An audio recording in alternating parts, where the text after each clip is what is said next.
ಚಳಿಗಾಲದಲ್ಲಿ ನೀರು ಕುಡಿಯೋದನ್ನೇ ನೀವು ಕಮ್ಮಿ ಮಾಡಿದ್ದೀರಾ? ಬಾಯಾರಿಕೆ ಆಗ್ತಿಲ್ಲ ಅಂತ ನೀರನ್ನೇ ಕುಡಿತಿಲ್ವಾ? ಹಾಗಿದ್ರೆ ಈ ಆರೋಗ್ಯ ಸಮಸ್ಯೆ ಎದುರಾಗಬಹುದು, ಎಚ್ಚರ.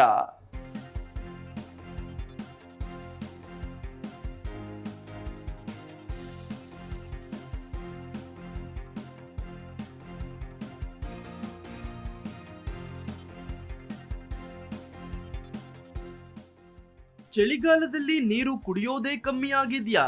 ಬಾಯಾರಿಕೆ ಆಗ್ತಿಲ್ಲ ಅಂತ ನೀರನ್ನೇ ಕುಡಿಯುತ್ತಿಲ್ಲವೇ? ಈ ಆರೋಗ್ಯ ಸಮಸ್ಯೆ ಎದುರಾಗಬಹುದು, ಎಚ್ಚರ. ಸಾಮಾನ್ಯವಾಗಿ ನಾವು ಚಳಿಗಾಲದಲ್ಲಿ ಹೆಚ್ಚಾಗಿ ಬಾಯಾರಿಕೆಯನ್ನ ಅನುಭವಿಸೋದಿಲ್ಲ. ವಾತಾವರಣ ತಣ್ಣಗಿರೋದ್ರಿಂದ ನೀರು ಕುಡಿಯಲೇಬೇಕು ಅನ್ಸೋದು ಇಲ್ಲ. ಈ ಕಾರಣದಿಂದಾಗಿ ಕೆಲವರು ಚಳಿಗಾಲದಲ್ಲಿ ಸಾಕಷ್ಟು ನೀರು ಕುಡಿಯುವುದಿಲ್ಲ. ಬಾಯಾರಿಕೆಯಾಗದಿದ್ದರೆ ನೀರು ಯಾಕೆ ಕುಡಿಬೇಕು ಅಂತ ಕೆಲವರು ಯೋಚಿಸ್ತಾರೆ. ಕೆಲವರು ಬಾಯಾರಿಕೆಯಾದಾಗ ಮಾತ್ರ ನೀರು ಕುಡಿತಾರೆ. ಬಾಯಾರಿಕೆ ಆಗದಿದ್ದಲ್ಲಿ ದಿನಕ್ಕೆ 1 ಗ್ಲಾಸ್ ನೀರು ಕುಡಿಯೋದು ಕೂಡ ಅನುಮಾನವೇ. ಆದ್ರೆ ಚಳಿಗಾಲದಲ್ಲೂ ಕೂಡ ದಿನಕ್ಕೆ ಕನಿಷ್ಠ 3 ರಿಂದ 4 ಲೀಟರ್ ನೀರನ್ನ ಕುಡಿಯಬೇಕು. ಅದಕ್ಕಿಂತ ಕಡಿಮೆಯಾದ್ರೆ ಆರೋಗ್ಯದ ಮೇಲೆ ದುಷ್ಪರಿಣಾಮ ಬೀರಬಹುದು. ಹೃದಯ ಮತ್ತು ಮೂತ್ರಪಿಂಡದ ಸಮಸ್ಯೆಗಳ ಜೊತೆಗೆ ಇನ್ನೂ ಅನೇಕ ಸಮಸ್ಯೆಗಳು ಉಂಟಾಗಬಹುದು. ಸಾಕಷ್ಟು ನೀರು ಕುಡಿಯೋದ್ರಿಂದ ಏನೆಲ್ಲ ಅಪಾಯಗಳಿವೆ ನೋಡ್ತಾ ಹೋಗೋಣ.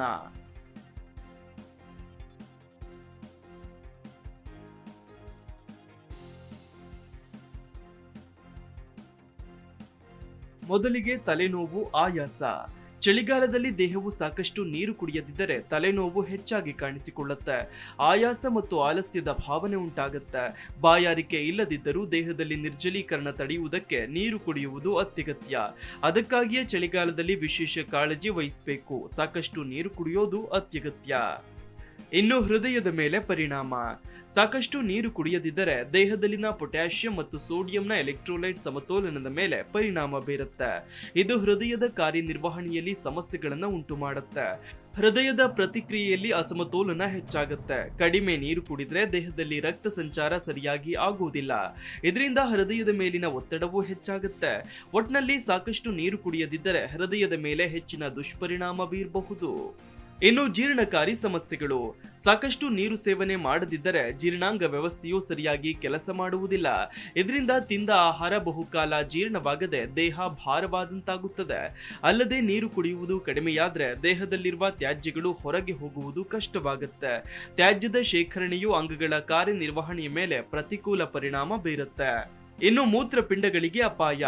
ಕಡಿಮೆ ನೀರು ಕುಡಿದ್ರೆ ಮೂತ್ರಪಿಂಡದ ಮೇಲೆ ಒತ್ತಡ ತೀವ್ರವಾಗಿರುತ್ತೆ. ಮೂತ್ರಪಿಂಡಗಳಿಗೆ ರಕ್ತದಿಂದ ತ್ಯಾಜ್ಯವನ್ನ ಬೇರ್ಪಡಿಸಲು ಮತ್ತು ಹೊರಹಾಕಲು ಕಷ್ಟವಾಗುತ್ತೆ. ಕಡಿಮೆ ನೀರು ಕುಡಿಯುವುದರಿಂದ ಮೂತ್ರಪಿಂಡದ ಕಲ್ಲುಗಳ ಅಪಾಯವೂ ಕೂಡ ಹೆಚ್ಚಾಗುತ್ತೆ. ಇದರಿಂದ ಮೂತ್ರಪಿಂಡಗಳಿಗೆ ಹಾನಿಯಾಗುವ ಅಪಾಯ ಇದೆ. ಅದಕ್ಕಾಗಿಯೇ ಆರೋಗ್ಯಕರ ಹಾಗೆ ಉತ್ತಮ ಮೂತ್ರಪಿಂಡದ ಕಾರ್ಯಕ್ಕಾಗಿ ಸಾಕಷ್ಟು ನೀರು ಕುಡಿಯುವುದು ಅವಶ್ಯಕ. ಇನ್ನು ಸ್ನಾಯು, ಕೀಲು ನೋವು. ಚಳಿಗಾಲದಲ್ಲಿ ನೀವು ಸಾಕಷ್ಟು ನೀರು ಕುಡಿಯದಿದ್ದರೆ ದೇಹದಲ್ಲಿ ಸಾಕಷ್ಟು ಎಲೆಕ್ಟ್ರೋಲೈಟ್ಗಳು ಇರುವುದಿಲ್ಲ. ಇದು ಕೀಲು ನೋವನ್ನು ಹೆಚ್ಚಿಸುತ್ತೆ. ಸಂಧಿವಾತ ಹೊಂದಿರುವ ಜನರಿಗೆ ನೋವು ಇನ್ನಷ್ಟು ತೀವ್ರವಾಗಿರುತ್ತೆ. ನೀರಿನ ಕೊರತೆಯೂ ಕೂಡ ಸ್ನಾಯು ನೋವಿಗೆ ಕಾರಣವಾಗಬಹುದು. ಮೂಳೆಯ ಬಲದ ಮೇಲೂ ಕೂಡ ಇದು ಪರಿಣಾಮ ಬೀರಬಹುದು. ಇನ್ನು ಚರ್ಮದ ತೊಂದರೆಗಳು. ಚಳಿಗಾಲದಲ್ಲಿ ಚರ್ಮವು ಸಾಮಾನ್ಯವಾಗಿ ತುಂಬಾ ಶುಷ್ಕವಾಗಿರುತ್ತೆ. ನೀರು ಕಡಿಮೆ ಕುಡಿಯುವುದರಿಂದ ಇನ್ನಷ್ಟು ಸಮಸ್ಯೆಗಳು ಉದ್ಭವಿಸುತ್ತವೆ. ಅಲ್ಲದೆ ನೀವು ಸಾಕಷ್ಟು ನೀರು ಕುಡಿಯದಿದ್ದರೆ ಚರ್ಮದ ಸಮಸ್ಯೆಗಳು ಉಲ್ಬಣಗೊಳ್ಳಬಹುದು. ಚರ್ಮದಲ್ಲಿನ ತೇವಾಂಶವು ಹೆಚ್ಚು ಒಣಗಬಹುದು. ನೀರು ಕಡಿಮೆಯಾದರೆ ತುಟಿಗಳು ಕೂಡ ಒಣಗುತ್ತವೆ. ಈ ಕಾರಣಗಳಿಂದಾಗಿ ಚಳಿಗಾಲವೇ ಇರಲಿ ಸಾಕಷ್ಟು ನೀರು ಕುಡಿಯೋದು ಅತ್ಯಗತ್ಯ. ಚಳಿಗಾಲದಲ್ಲಿಯೂ ದೇಹವು ಸಾಕಷ್ಟು ನೀರನ್ನ ಕುಡಿಯಬೇಕು. ದಿನಕ್ಕೆ ಕನಿಷ್ಠ 3 ಲೀಟರ್ ನೀರು ಕುಡಿಯಲೇಬೇಕು. ಇದು ಅನೇಕ ಸಮಸ್ಯೆಗಳು ಉದ್ಭವಿಸುವುದನ್ನ ತಡೆಯುತ್ತೆ. ನೀರು ಕುಡಿಯೋದನ್ನ ಎಂದಿಗೂ ನಿರ್ಲಕ್ಷಿಸಬಾರದು. Desk bureau, Zee Kannada news.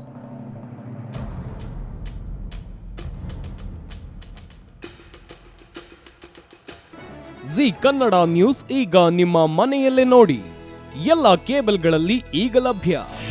ನಿಮ್ಮ ನೆಚ್ಚಿನ ಜಿ ಕನ್ನಡ ನ್ಯೂಸ್ ಈಗ ಸನ್ ಡೈರೆಕ್ಟ್ ನಲ್ಲಿ number 292, Tata play number 1664, Jio TV number 1334, NXT digital number 30, in cable number 30, city networks 51, U digital number 162, GTPL number 17, Rockline telecommunications number 42, Shri Basaveshwara cable number 168, rural cable network 60, Vinayaka digital 57, Abhishek cable 821, city channel 53, Siddeshwara cable network 57, V4 digital Infotech 628, Surya digital networks 53, Gajanan digital number 836, Malnad infotech private limited number